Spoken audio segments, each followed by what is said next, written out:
Senador Wellington, na presidência dos trabalhos, queria saudá-lo, saudar ao senador Cristóvão, ao senador Rigufe, dizer que na semana passada nós tivemos aqui num debate muito interessante com a presença do senador Cristóvão, do senador Paim, do senador Eumano, colocando a importância da educação profissional do nosso país.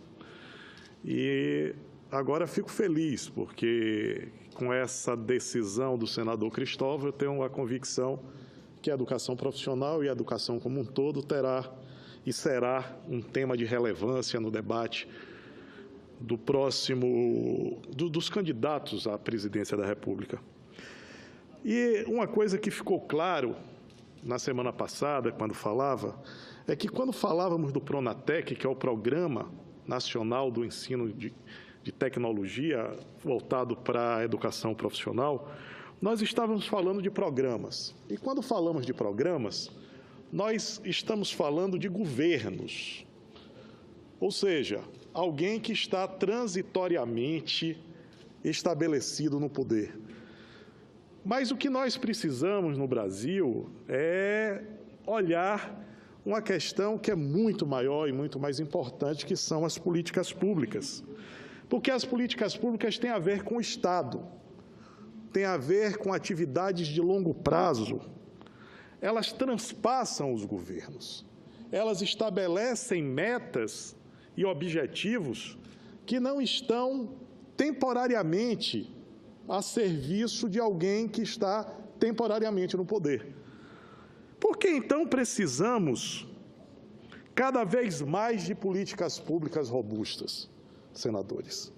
Por que precisamos cada vez mais de políticas públicas bem desenhadas, bem planejadas? Porque é fundamental a política pública para que nós possamos ter conquistas sociais perenes. E é importante saber que uma política pública nada mais é do que a mobilização político-administrativa, onde se articula recursos e esforços para a solução de um problema da sociedade. Mas será que seremos capazes de produzir políticas públicas de qualidade sem entender o ambiente que estará inserido desde o nascedouro até a execução dessas políticas públicas? É claro que não.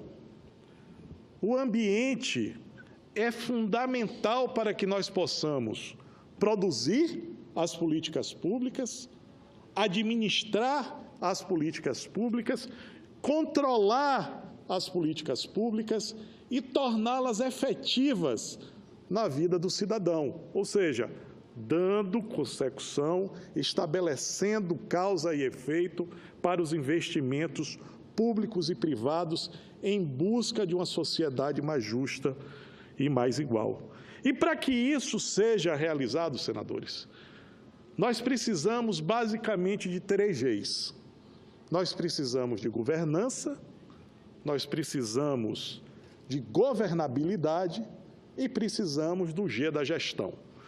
Esses 3 Gs, quando se tornam maiúsculos, eles dão a certeza de que as políticas públicas estão no caminho de solucionar problemas da sociedade. Uma política pública, quando bem estruturada, ela significa a garantia da efetividade da ação governamental. Ela garante os direitos preconizados na política com os seus objetivos e para o público-alvo que aquela política se colocou à disposição. Ela dá certeza à população que as suas metas serão conquistadas no curto, no médio e no longo prazo. Ou seja, ela serve, uma política pública bem estabelecida, ela serve de guia, ela é um roteiro para que, independente do governo que esteja de plantão, nós tenhamos a certeza que aqueles governantes irão governar mediante os objetivos e as prioridades estabelecidas na política pública. Ou seja, acaba definitivamente com aquela história que no nosso país é comumente percebido, de que um governo, quando entra, destrói os programas e as políticas públicas deixado pelo governo seguinte, ou passado.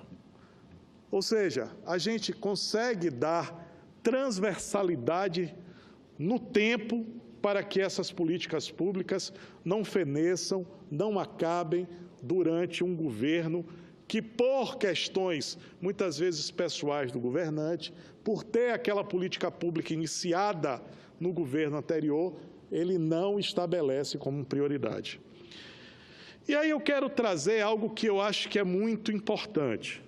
Como disse o senador Cristóvão, talvez a formação de engenheiro que tenho e também a possibilidade que tive durante a vida pública de experimentar a administração municipal quando fui prefeito, quando fui secretário de Estado do Trabalho, quando fui do Trabalho, Ação Social, da Agricultura, quando fui 2 vezes deputado estadual, é que há uma relação direta entre esses 3 Gs que eu coloquei, que é a governança, a governabilidade e a gestão, com a estratégia de planejamento. Quem gosta de planejamento sabe que o planejamento pode se dar também em 3 níveis: o planejamento estratégico, o planejamento tático e o planejamento operacional. Tudo isso dialoga com os recursos, tanto financeiros, recursos humanos, e também com o recurso que é o tempo. É por isso que eu acho que a governança, ela tem um quê de estratégico. Ela se relaciona com o longo prazo. A governança nada mais é do que o grau, que o estágio de institucionalidade dos atos governamentais e sociais. A governança tem uma coisa que é fundamental. Quanto melhor ela está institucionalizada, mais facilidades tem a sociedade de fazer a sua fiscalização. Porque quando ela institucionaliza, ela coloca regras claras, estabelece a transparência, estabelece a forma de participação da sociedade, ela ampara as melhores práticas e ampara as melhores técnicas.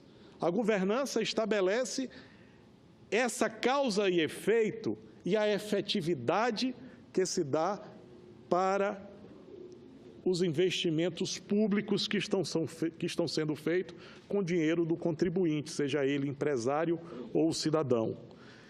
É importante porque ela funciona para prover em ações de longo prazo, dando segurança socioambiental e jurídica para todos que precisam dessa política pública. Ou seja, quanto mais institucionalizada está a política pública, mais maduro é o Estado. A governança, então, se relaciona com esse planejamento estratégico de fazer do Estado um Estado que execute as suas políticas públicas em benefício da sociedade. Agora, temos que ter um alerta. O alerta é que uma governança não pode se tornar uma captura do aparelho burocrático, do orçamento e dos recursos do Estado. Esse alerta é fundamental. Quando discutirmos governança, precisamos estabelecer que essa governança, esta institucionalização, não pode capturar o Estado para parte dos setores. E é o que nós estamos vendo.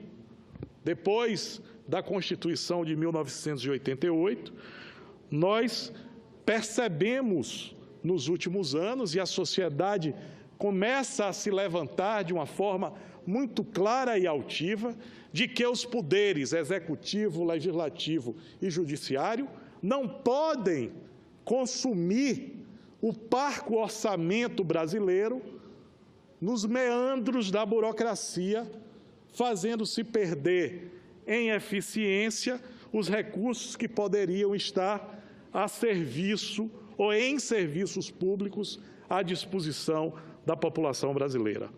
Não podemos pegar o pouco dinheiro orçamentário que temos e deixar que esse dinheiro se perca nesse processo burocrático, fazendo com que poucos recursos efetivamente se tornem serviços públicos no Brasil.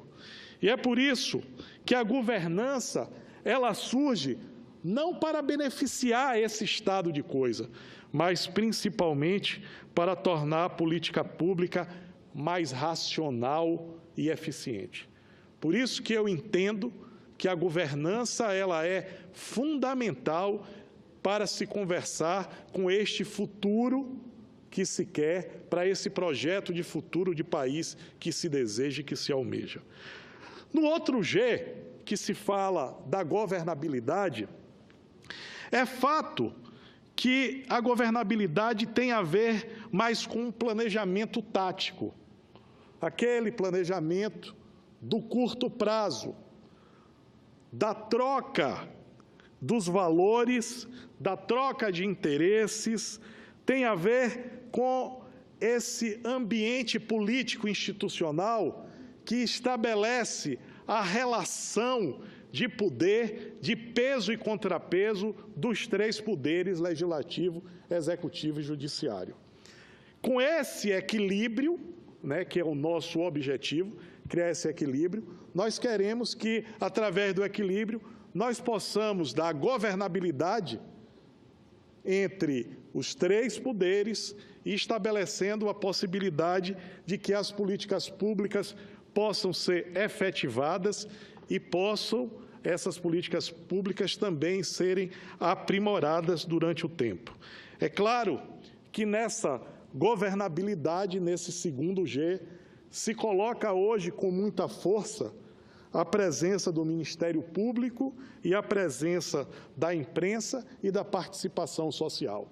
Então, o que era simplesmente, e já era complexo, quando se via essa relação entre os três poderes, hoje, quando se fala em governabilidade, nós precisamos ampliar esse olhar, porque, além dos três poderes, nós temos a importante presença da imprensa, do Ministério Público e da participação social, isso tudo maximizado com, hoje, a vida digital, através das redes sociais, que faz com que essa governabilidade esteja o tempo todo sendo questionada ou que reflita os pensamentos que vêm do governo para a sociedade, e nesse ponto não é um fato só do Executivo, mas também os pensamentos que são gestados aqui no Legislativo, aqui no Senado, na Câmara, nas Assembleias Legislativas e nas câmaras de vereadores, mas também, hoje, já se começa a perceber que, inclusive, o Poder Judiciário também já faz parte dessa teia chamada governabilidade, porque passa as suas decisões serem também percebidas de uma forma muito rápidas, em tempo real, fazendo com que a sociedade reaja a favor ou contra de uma maneira muito clara. Então, esse arranjo moderno de governabilidade também impacta diretamente na execução e na concepção das políticas públicas. O último G, que eu quero chamar a atenção, que é importante para que nós possamos traduzir perfeitamente o que uma política pública pode trazer para a sociedade, ela tem a ver com a gestão. Então, ela tem a ver, se a gente for fazer essa comparação com o planejamento, ela tem a ver com o planejamento operacional. Ela se olha e se atém muito mais nas atividades orçamentárias e administrativas, e isso faz com que a sua melhora, a melhora da gestão, estabelece diretamente a melhora dos indicadores de execução de políticas públicas. É isso que eu queria aqui colocar, a importância das políticas públicas, para que elas sejam colocadas como uma prioridade nesse país, que elas sejam desenhadas, gestadas com uma visão de longo prazo, mas para que isso aconteça, a sua concepção precisa passar pela governança, pela governabilidade e pela gestão. Sobre governabilidade, senador Wellington, eu queria aqui estabelecer que o presidencialismo de coalizão que nós estamos vivenciando hoje, ele é um presidencialismo que traz dificuldades imensas para a formatação de políticas públicas duradouras. É muito difícil um presidente ou um governador ou um prefeito estabelecer políticas públicas onde a coalizão submete eles a uma relação quase que promíscua com o legislativo.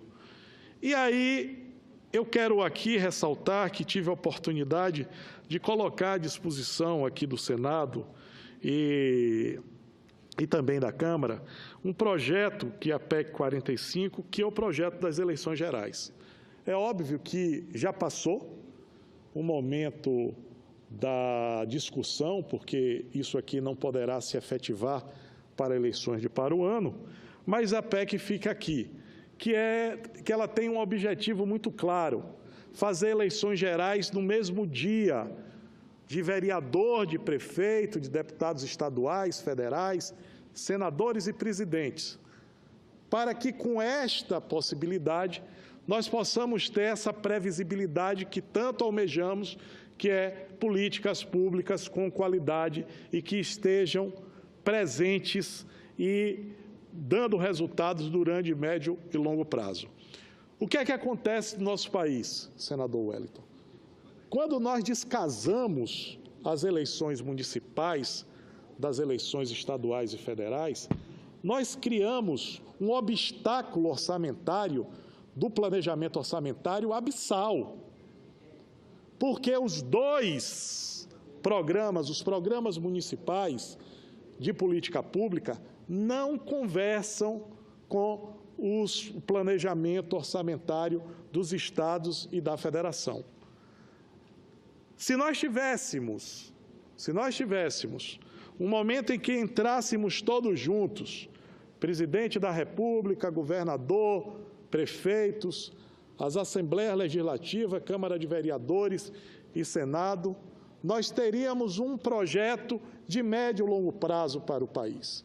Hoje em dia, quando um prefeito está entrando, no primeiro orçamento que é devido a ele, que é geralmente no segundo ano, porque o primeiro orçamento ele herda do seu antecessor, quando ele vai fazer o orçamento dele, ele já começa a dar adeus ao governador que está de plantão e muitas vezes também ao presidente.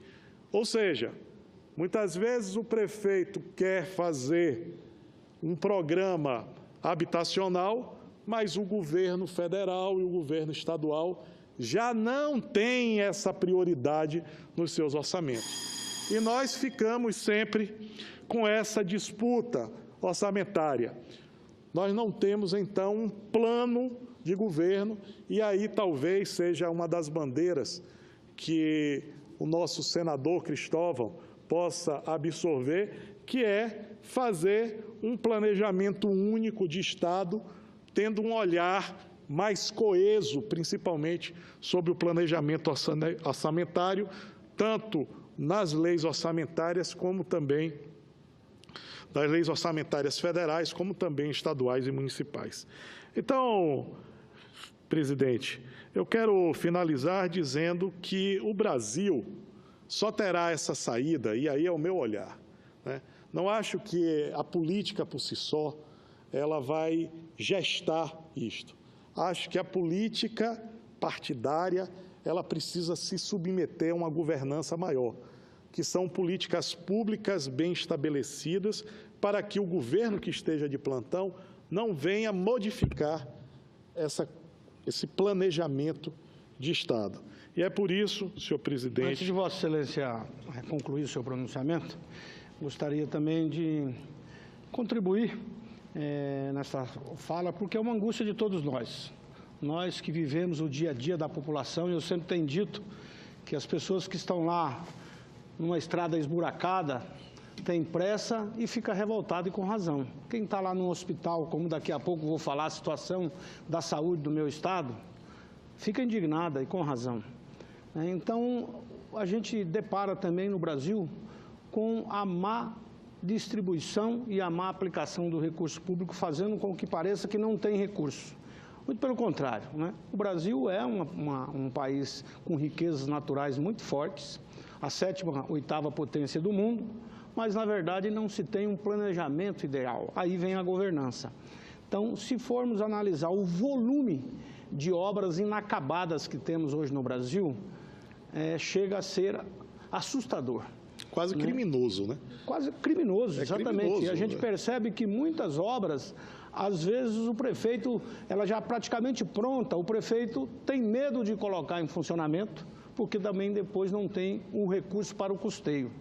E é importante, como eu disse aqui agora há pouco, estou relatando a regulamentação da Lei Candir, que para os estados exportadores isso é fundamental, e Vossa Excelência tem me ajudado muito, acompanhado nesse trabalho. Mas a gente percebe que cada vez mais o governo tem criado os programas. Daqui a pouco, inclusive, nós vamos estar lá no Palácio, onde vamos estar lançando o programa que é o Cartão Reforma. Esse aqui, pelo menos, o governo não está prometendo endividamento, né? Mas vou falar daqui a pouco sobre isso também. Mas a maioria dos programas são criados e dando a responsabilidade para o prefeito gerir esses programas. E aí não chega o recurso. Por exemplo, merenda escolar hoje, 0,3 ou 0,30 centavos é o que se paga no governo federal para o prefeito dar alimentação escolar para uma criança. E às vezes 2 e até 3 refeições, né? Assim como o transporte escolar e todas as outras áreas dos programas que são imputados aos prefeitos. E eu sempre tenho dito que os problemas estão no município, lá é que está a solução. E exatamente essa parceria não pode ser feita de uma via só. Não pode só o governo federal criar o programa e deixa a batata quente na mão do prefeito, né? E o prefeito, os vereadores não têm como fugir da população, ele está ali presente.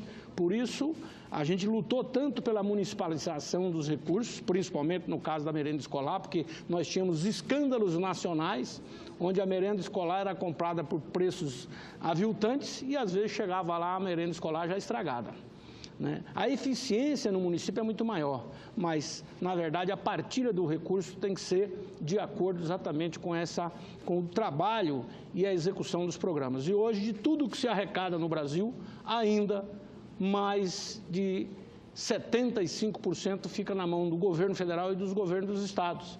É menos de 18% que vai diretamente para os 5.000 e tantos municípios. E isso se deu porque lutamos muito e fomos aumentando. A partir de 2, 3 anos atrás, mais 0,5%, está chegando hoje em 18%. Enquanto que a Constituição prevê que 22% teria que ir para os municípios. Então, eu penso que a governança, o planejamento, eu sempre tenho dito que governar é a arte também de saber priorizar esses recursos públicos, porque o recurso em abundância, a gente vê que ele acaba. Por exemplo, a Venezuela é hoje uma situação que as pessoas estão passando fome, sendo que lá tinha a grande riqueza do petróleo e hoje aquele país está em uma situação praticamente de ingovernabilidade, de guerra civil. O senador Cristóvão Buarque gostaria de fazer uma parte a Vossa Excelência. Senador Alberto, primeiro, mais uma vez, obrigado pelas palavras repetidas aí. Mas eu quero falar mesmo sobre o ensino profissionalizante, que nós dois somos defensores e estivemos juntos assistindo aquele evento formidável que são as Olimpíadas de cursos profissionalizantes no mundo. Nós vimos o sucesso que tem um jovem que faz um curso profissionalizante, maior do que um jovem que segue a universidade, na média. Tem mais jovens universitários sem emprego na sua área do que jovens que fizeram o curso profissionalizante. E eu tenho visto que o senhor, no tempo que está aqui, é um defensor desse setor. Eu creio que o Brasil precisa fazer uma reforma ainda mais forte no ensino médio. Eu defendo que o ensino médio seja de 4 anos e não 3. E todo mundo saia do ensino médio com uma profissão. Aumentando 1 ano, além de que a gente diminui o momento em que esses jovens entram no mercado, por 1 ano, eles vão ter mais tempo para aprender idiomas, para aprender computação, mas eles vão poder ter um ofício, para que, ao sair, eles tenham essa palavra que o Brasil desperdiça, não leva em conta a educação, que é empregabilidade. Isso devia ser um item fundamental da educação. Não só isso, claro. A educação é para dar uma cidadania, para o jovem ser capaz de ler, entender a realidade ao redor dele, mas também para que, ao sair da escola, ele consiga um emprego com facilidade. Obviamente, isso depende da economia, mas depende muito da formação. O menino, a menina hoje, com um bom curso profissionalizante, tem emprego. E aí é preciso lembrar que o governo Lula se orgulha muito do Pronatec e a presidente Dilma, mas não deu certo. A evasão nos cursos do Pronatec passa de 60%. Porque para ter um curso profissionalizante no ensino médio, é preciso ter um ensino fundamental que tenha ensinado o mínimo de matemática. Tem que saber o que é ângulo reto. Tem que saber regra de 3. Tem que saber algumas palavrinhas em inglês. E hoje sai-se do ensino fundamental sem nada disso. O resultado é que ou a gente joga o curso profissionalizante muito para baixo, e aí não serve de nada, ou os alunos são obrigados a abandonar, como a gente tem visto nesses últimos anos. O Pronatec é uma boa ideia, mas não foi um bom programa. Do mesmo jeito que o Ciências Sem Fronteiras foi uma boa ideia, mandar jovens brasileiros para o exterior, mas a maneira como eram selecionados, o destino para onde eram enviados, o tempo que eles ficavam lá fora, terminou sem trazer o retorno que o Brasil esperava dos bilhões que nós gastamos com o Ciências Sem Fronteira. É preciso ter mais racionalidade no uso dos recursos. Uma boa ideia tem que ser, além de uma boa ideia, eficiente na sua execução. E isso foi desprezado muito nos últimos anos no Brasil. Sua fala tem sido aqui sempre na defesa dessa ideia de eficiência. E eu espero que essa palavra continue. Recentemente, eu falei e escrevi de que a eficiência é progressista. Eu agradeço, porque o meu partido é o progressista, viu? O seu partido é progressista, muito bem. A eficiência é progressista, não é reacionária, como a esquerda tradicional tenta passar, dizendo que a eficiência é uma questão burguesa. Isso e uma outra palavra que o senhor usou aqui na sua parte, e é uma das coisas que eu queria lhe falar e agradecer, a palavra mérito. A gente tem que trazer o mérito como um propósito do serviço público. É o mérito no lugar da cor da pele, no lugar da herança. A nobreza era por herança, a democracia por mérito. Mas nós nos acostumamos a um protecionismo tal, inclusive aos incompetentes, que não gostamos, às esquerdas, da palavra mérito. Essa é uma palavra a ser resgatada, mérito. Nós devemos promover as pessoas por mérito. Nós devemos pagar as pessoas por mérito, sobretudo no caso do setor público. O setor privado, você com seu filho, se quiser, seja leviano e não exija mérito. Depois vai se arrepender. Mas no serviço público a gente não tem direito de não colocar o mérito como um propósito fundamental para conseguir eficiência. E sem eficiência as coisas não funcionam a contento. Era isso que eu queria colocar como uma parte da sua fala. Eu agrego esses dois apartes, esses nobres apartes, dizer, senador Wellington, que fico muito feliz quando vejo Vossa Excelência lutar por mais recursos para os municípios, um dos momentos mais felizes da minha vida foi quando fui prefeito da minha cidade, Lauro de Freitas, e tive a oportunidade de entender o real poder do poder. Eu reputo, por onde passei, sempre digo que o momento de ser prefeito foi um momento onde tive a oportunidade de mais modificar a vida das pessoas. O prefeito tem a possibilidade de mexer no humor da cidade. Eu sempre vi a cidade como algo vivo, muito vivo. E o prefeito mexe no humor da cidade e das pessoas. Quando ele tapa um buraco, quando ele resolve o problema do trânsito, ele estabelece uma qualidade de vida e ele mexe diretamente no humor, no cotidiano das pessoas. E eu percebia, né, que a função do prefeito é estabelecer essa felicidade no cotidiano, e Vossa Excelência traz aqui uma coisa importante, que é ampliar os recursos públicos para os municípios, porque lá a população está diretamente cobrando dos seus vereadores e dos prefeitos uma melhor atividade. E eu digo sempre, senador Wellington, e já saudando aqui ao presidente Eunício, que está chegando, dizer que o maior desafio que eu encontrei na vida pública, e digo para todos os prefeitos que são amigos e que estão entrando, é colocar o sonho dentro do orçamento. Colocar o sonho, as vontades, os desejos dentro do orçamento é, sem sombra de dúvida, um desafio hercúleo e que eu tenho certeza que só através, aí volto às palavras do senador Cristóvão, só através de políticas públicas eficientes,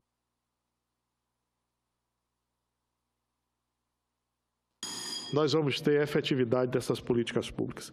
Para finalizar, eu concordo com o senador Cristóvão, não em demérito a qualquer outra palavra, mas a meritocracia precisa ser uma forma dos melhores se relacionarem com o Estado para que a gente possa pagar melhor para quem mais faz dentro do Estado brasileiro.